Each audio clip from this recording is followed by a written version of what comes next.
Hello दोस्तों, आप सबका बहुत बहुत स्वागत है, अभिनंदन है। RRB group D GK GS mock test साथीगण आज 10 है।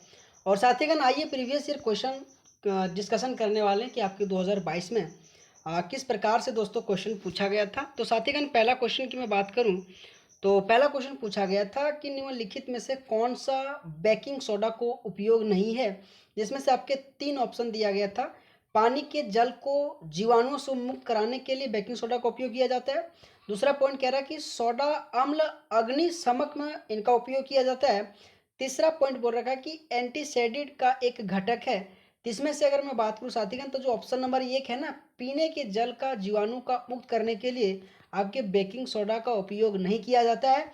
इनके लिए दोस्तों सोडा अम्ल अग्निशामक के रूप में किया जाता है और एंटीसेड का एक घटक है, ये भी बेकिंग सोडा का उपयोग किया जाता है।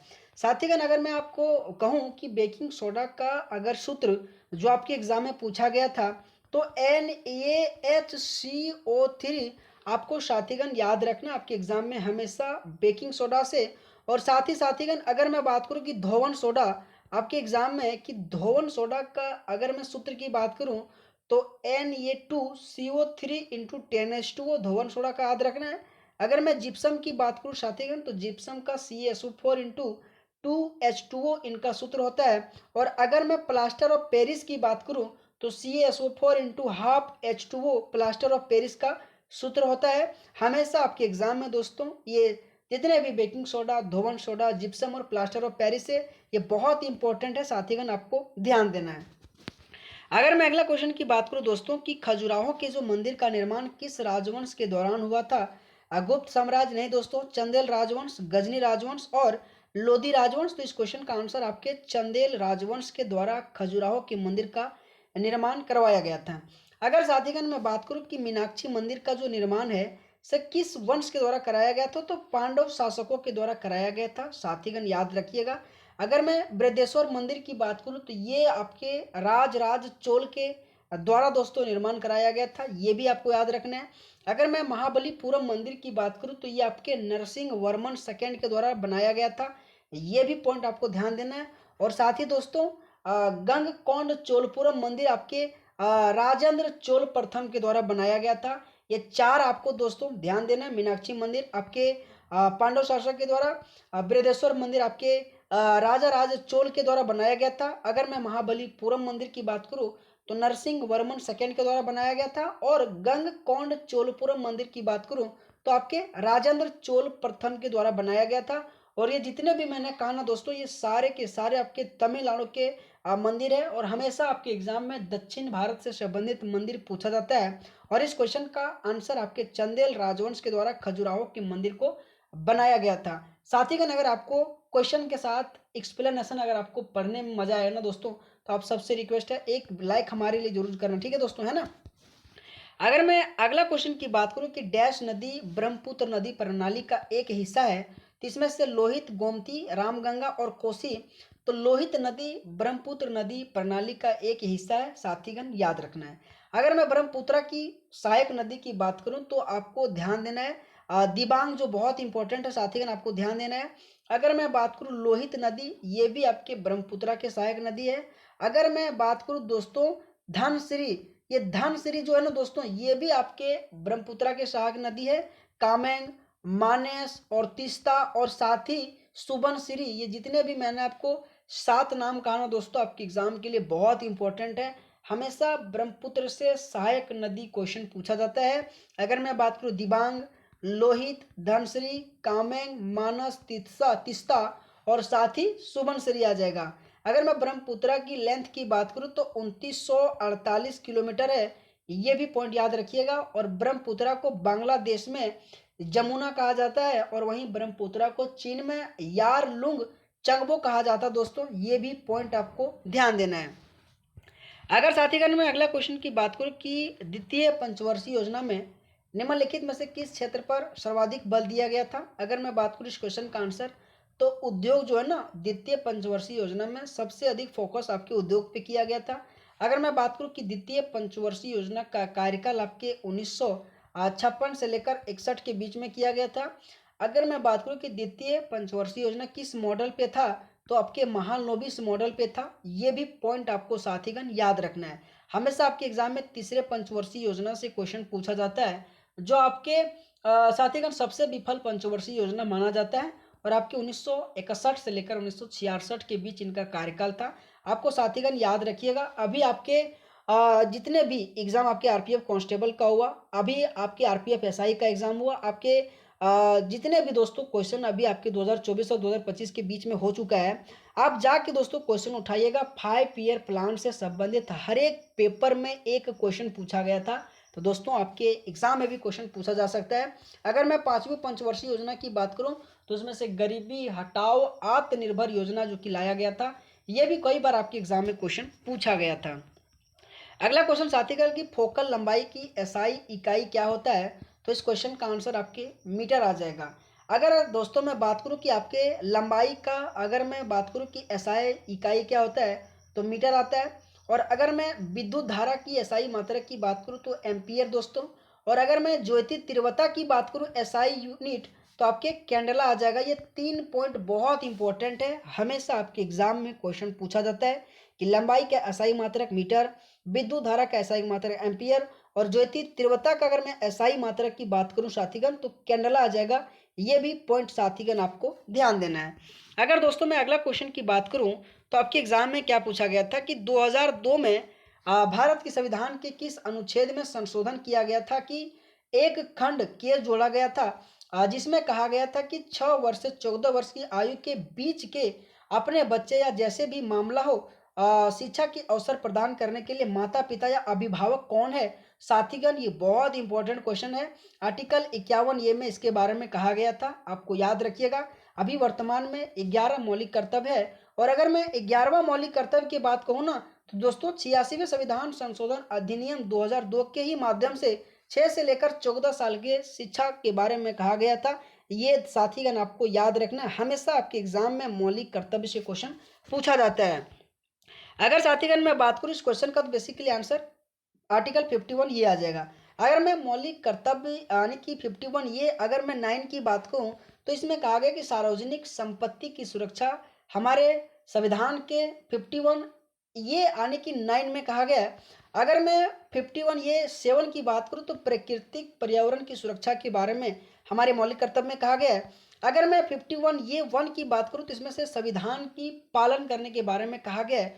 और अगर मैं 51 ये 3 की बात करूं साथीगण, तो इसमें से भारत की प्रभुत्ता, एकता और अखंडता की रक्षा करने के कार्य में कहा गया है। और ये जितने भी मैंने कह रहा हूं दोस्तों, 11 का 11 मौलिक कर्तव्य आप सभी मेरे साथीगण के फिंगर टिप्स पे याद होना चाहिए कि बार बार आपके एग्जाम में क्वेश्चन पूछा जाता है। तो मैं पुनः कह रहा हूं दोस्तों, आर्टिकल 51 ये 9 में सार्वजनिक संपत्ति सुरक्षा कहता है। आर्टिकल 51 ये 7 में प्राकृतिक पर्यावरण की सुरक्षा के बारे में कहता है। आर्टिकल 51 ये 1 में संविधान की पालन के बारे में कहता है। और आर्टिकल 51 ये 3 में भारत की प्रभुत्ता, एकता और अखंडता की रक्षा के बारे में कहता है। ये भी पॉइंट साथीगण आपको याद रखना है। अगला क्वेश्चन दोस्तों कि निम्नलिखित में से कौन सी प्रकाशीय परिघटनाएं वास्तविक सूर्योदय से 2 मिनट पहले सूर्य की दृश्य की व्याख्या कर सकती है? तो प्रकाश का विक्षेपण, प्रकाश का प्रकीर्णन, पूर्ण आंतरिक परावर्तन और वायुमंडलीय अपवर्तन। और इस क्वेश्चन का आंसर वायुमंडलीय अपवर्तन के माध्यम से वास्तविक सूर्योदय से 2 मिनट पहले सूर्य की अदृश्यता की व्याख्या आप कर सकते हैं। अगर साथीगण मैं प्रकाश का प्रकीर्णन के बारे में कुछ एग्जाम्पल दूं जो आपके एग्जाम में क्वेश्चन पूछा गया था, उसमें से बात करूं कि नीला आकाश सफेद दिखना किसके कारण से होता है, तो प्रकाश की प्रकीर्णन के कारण से होता है। अगला पॉइंट है दोस्तों कि सूर्योदय और सूर्यास्त के समय हमें सूर्य लाल दिखाई देता है, ये भी हमारे प्रकाश के प्रकीर्णन के कारण से होता है।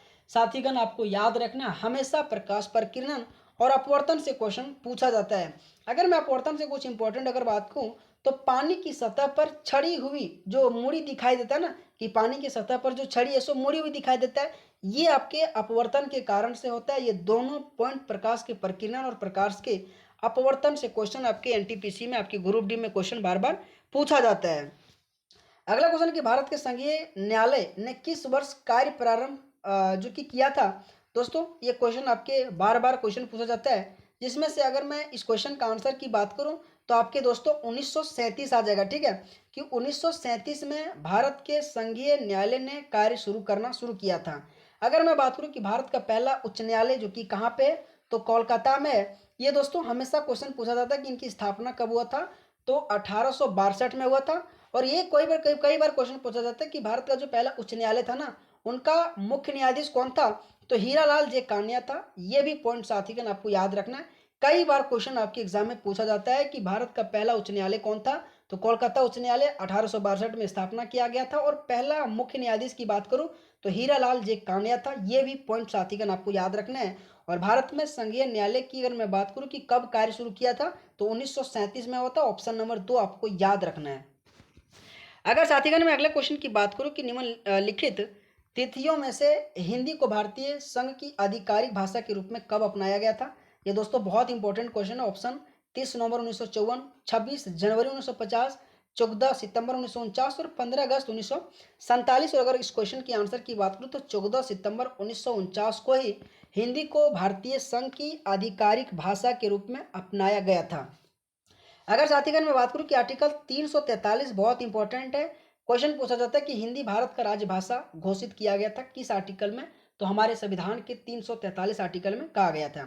आपके एग्जाम में आर्टिकल 120 से क्वेश्चन पूछा जाता है कि संसद में भाषा जो कि जुड़े प्रावधानों के बारे में हमारे संविधान के आर्टिकल 120 में कहा गया था। ये भी पॉइंट साथीगण आपको दोनों याद रखना है। अगर मैं अगला क्वेश्चन की बात करूं दोस्तों कि त्रिपिटक किस धर्म का एक पवित्र ग्रंथ है, बुद्ध धर्म, पारसी धर्म, जैन धर्म और सिख धर्म। दोस्तों इस क्वेश्चन का आंसर आपके बुद्ध धर्म आ जाएगा। हमेशा आपके एग्जाम बौद्ध धर्म और जैन धर्म से संबंधित पवित्र ग्रंथ से क्वेश्चन पूछा जाता है। अगर मैं बौद्ध धर्म से अगर मैं कुछ और कहूँ तो साथीगण त्रिपिटक आ जाएगा, सूत पिटक आ जाएगा, अभिधम्म पिटक आ जाएगा और विनय पिटक। ये जितने भी चार हैं ना दोस्तों, हमेशा बौद्ध धर्म से क्वेश्चन पूछा जाता है। आपको साथीगण याद रखना है।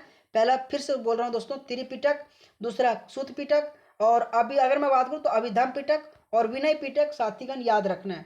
अगर मैं जैन धर्म से संबंधित बात करूं तो समय सार एवं तत्वोत्थर सूत्र, ये दोनों आपको जैन धर्म से संबंधित आपको याद रखना है। हमेशा इंपॉर्टेंट आपके बौद्ध धर्म जैन धर्म से संबंधित ग्रंथ दोस्तों आपको याद रखने हैं। अगर मैं अगला क्वेश्चन की बात करूं कि राजस्व व्यय का एक उदाहरण निम्नलिखित में से कौन सा है, ऋण के रूप में दूसरे देशों को दी गई वित्तीय सहायता, अस्पतालों और स्कूलों में भवनों का निर्माण करना, सरकार द्वारा ऋण की चुकती करना, सरकारी कर्मचारियों का जो वेतन देता है ना, वही आपके राजस्व व्यय का एक प्रकार से उदाहरण है साथीगण, याद रखना है। साथीगण आज थोड़ा मैं स्पीड पढ़ा रहा हूँ क्योंकि दोस्तों कुछ थोड़ा सा रीजन है। साथीगण अगर आप सबको क्लास अच्छा लग रहा है दोस्तों, तो आप सबसे रिक्वेस्ट है मेरे मेहनत के लिए दोस्तों एक लाइक जरूर करना दोस्तों। और अगर आपको इसी तरीके से क्लास चाहिए दोस्तों, तो आप सबसे रिक्वेस्ट है वीडियो को जरूर सब्सक्राइब करना दोस्तों, सॉरी चैनल को आप जरूर सब्सक्राइब कीजिएगा। ओके मेरे दोस्तों। अगला क्वेश्चन साथीगण कि 42वें संविधान संशोधन द्वारा किस वर्ष भारतीय संविधान में नागरिकों के लिए मौलिक कर्तव्य जोड़ा गया था। दोस्तों ये बहुत इंपॉर्टेंट और हमेशा आपके एग्जाम में क्वेश्चन पूछा जाता है कि 42वें संविधान संशोधन अधिनियम कब आया था, तो 1976 में आया था। और इन्हीं के माध्यम से दोस्तों संविधान में नागरिकों के मौलिक कर्तव्य को जोड़ा गया था। साथ ही अगर मैं बात करूं कि 42वें संविधान संशोधन अधिनियम द्वारा संविधान में 3 नए शब्द जोड़ा गया था। पहला आपको याद रखना है समाजवादी, दूसरा याद रखना है आपको धर्मनिरपेक्ष, और तीसरा आपको याद रखना है अखंडता। ये तीनों पॉइंट आपके एग्जाम के लिए बहुत इंपॉर्टेंट है। पुनः कह रहा हूँ, समाजवादी, धर्मनिरपेक्षता और अखंडता, ये तीनों आपके 42वें संविधान संशोधन अधिनियम 1976 के द्वारा आपके संविधान में नए शब्द जोड़ा गया था। आपको साथीगण याद रखना है।